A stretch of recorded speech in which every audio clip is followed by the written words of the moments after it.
Very good evening, everyone. Welcome to a very special Around Sound series. We are going to be exploring over the next 4 sessions, perhaps the greatest of all composers. And I know people out there would argue, surely Mozart, Beethoven, Handel. Well, pretty much to a man, they would all agree with me that Johann Sebastian Bach is the master of all. And so over the next 4 weeks, I say, we'll be exploring his life. I've got some questions for you all before we start, keeping with the Around Sound tradition. And of course, by the end of our session this evening, hopefully you'll be able to answer these questions. Session 1 questions. Our first one is, whose scores did the young Bach steal? He stole some scores.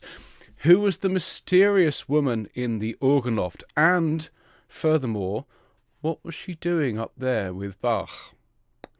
Question 3. Why did Bach spend time in jail as a prisoner? And finally, for what reason did Bach leave Cöthen?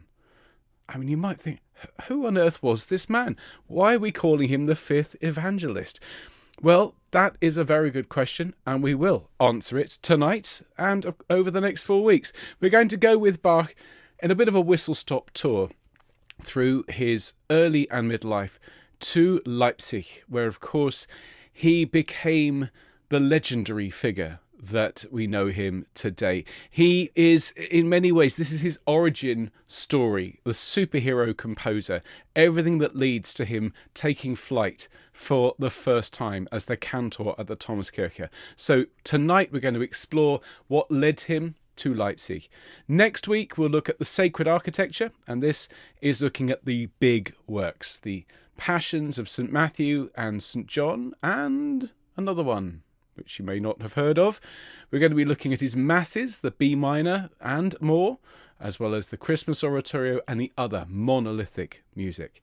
Before week 3, we'll be talking about coffee and cantatas, the weekly grind, both of coffee beans and of producing some of the world's most exquisite music at almost breakneck pace.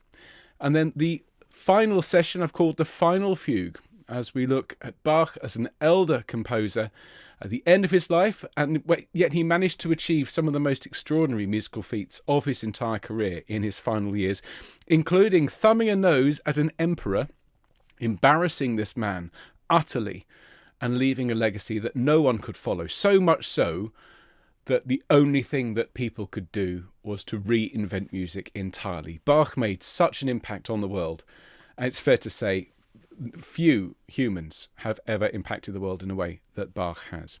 So tonight's session, there's a little bit of an outline there. I'm not going to read it all out, other than to say I've got a lesson plan. And we're going to go through it all. A couple of things leap out here, though. Bach's starstruck trek, Bach's big boozy bar bill, fighting the nanny goat bassoonist, the secret tryst, the duel that never was, a new hope, settling for the mediocre. This doesn't sound like a rarefied figure to me. It doesn't sound like a god. This sounds, everyone, like a man. And he was a man. He was just as human as any of us. Now, before we get started, those of you who have signed up to this course, and hopefully you all have, you'll see in the course area on the choirlibrary.com website a playlist, and all the tracks I'm playing tonight are there, and they're from YouTube, so you can enjoy them in full. There are also some interesting links and some articles that you can read that go into more depth. And I have recently acquired this book in the last year. It's by John Eliot Gardner, who of course is one of the greatest living exponents of Bach's music today, and it is a very good read. To be clear, this is partly John Eliot Gardner's autobiography and a very, very detailed exploration of Bach's life. And so as you're reading it through, bear in mind he does talk about himself quite a bit, but to be fair, this very famous portrait of Bach, which you see here in close-up, was hanging on John Eliot Gardner's wall throughout his childhood, the original. So, we'll cut him some slack. Worth a read. Music in the Castle of Heaven. I would also say that there are plenty of second-hand copies available online if you're not a fan of John Eliot Gardner and his tendency of attacking bass soloists. But anyway, let's talk about Bach, the great cantor himself. And we all know the music of Bach, that music that played at the very start. We know it as Jesu Joy of Man's Desiring. It actually comes from Cantata 147, Jesus bleibet meine Freude. This is one of his best known melodies, and it is typical of Bach's writing. It's ornate, it's elaborate, it's really hard to whistle, unlike the music of, say, Handel or Vivaldi. And we all know how beautifully Bach could write, whether it was the famous air on the G string or his passions, even his organ music. That toccata in D minor, for example, is essential. He's considered to be the father of Western music. He's achieved an almost godlike status in the pantheon of great composers. He was, of course, as we've already heard tonight, not a god. He was as human as the rest of us. And just in general, I passionately believe that this 19th century idea of deifying composers, putting them literally on a pedestal, visualize where you've seen Bach before. I'm sure you've seen images, or even in real life, a sort of marble bust of Bach sitting on a shelf, just like the ancient Greeks and the Romans used to build statues of their gods. In the 19th century, we put composers on a pedestal, and it does a disservice to them, because in a way it cheapens their work, their industry. Bach was a most industrious composer. It also does a disservice to us all because it keeps them at a distance. And what I'm going to aim to do tonight is to show you that Bach was not just human, but he was so human that the music he produced, it wasn't, well, he would have said it came from God. I would say that aside from a touch of divine inspiration, it came from the circumstances of his life, to the extent that he could do nothing but produce this music. It was inevitable given his circumstances, and frankly a whole lot of hard work. Now, where does Bach sit in the pantheon of composers? Well, in the eras of classical music, starting in the medieval era, which is the longest, and the 20th and 21st century, which is down there at the bottom, he is firmly in the middle there. The Baroque era, which began around about 1600 and ended in 1750. Now, we say, generally speaking, it started around 1600 because that was the birth of opera, and that was Monteverdi and his first big opera, which was Orfeo, around about that time. We say 1750 because that's the death of J.S. Bach.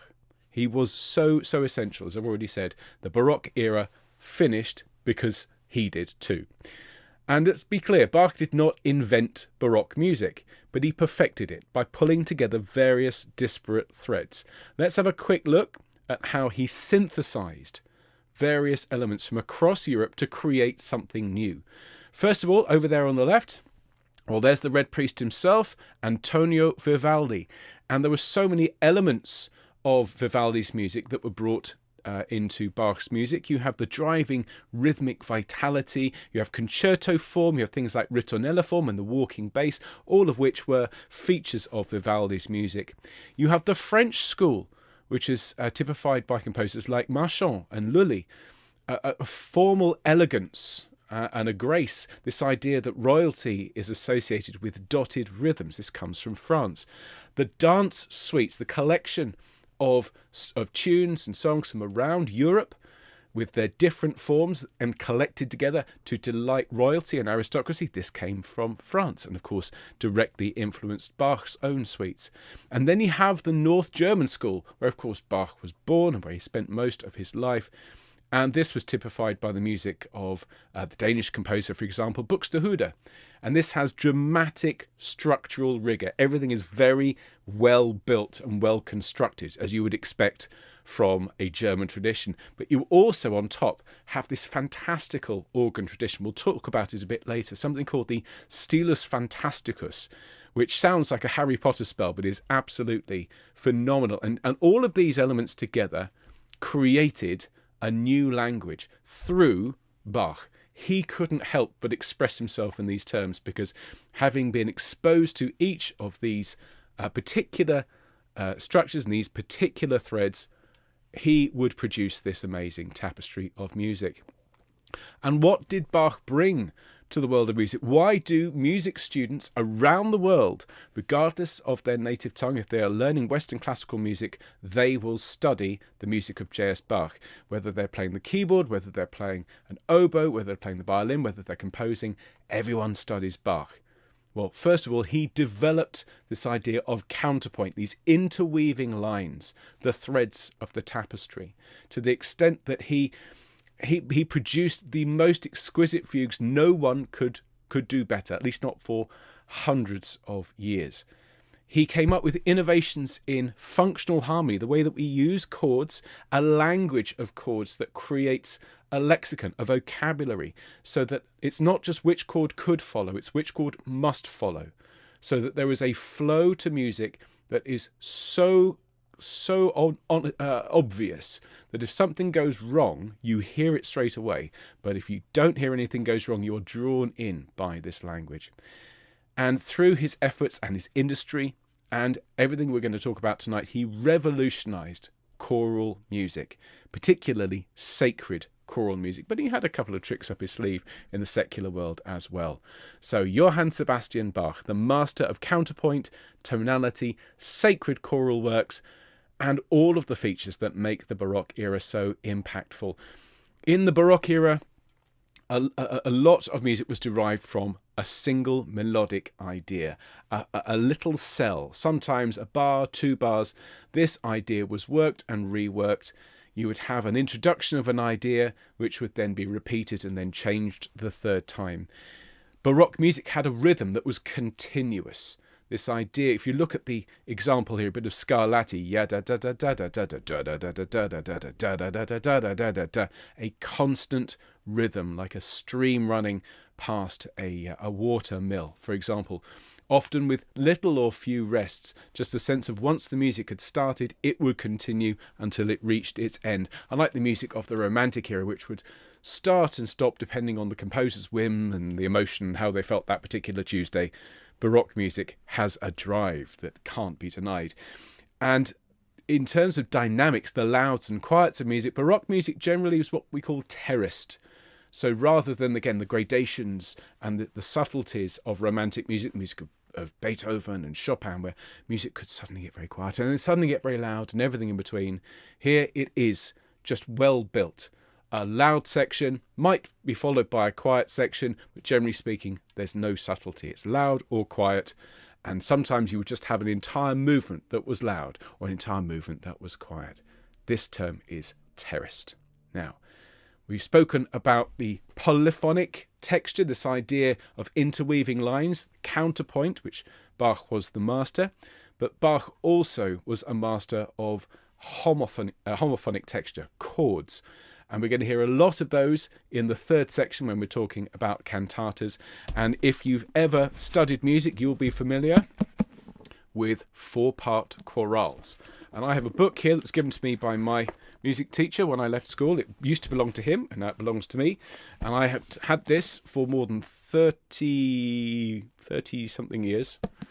And it is falling apart because both he and I spent a lot of time playing these chorales.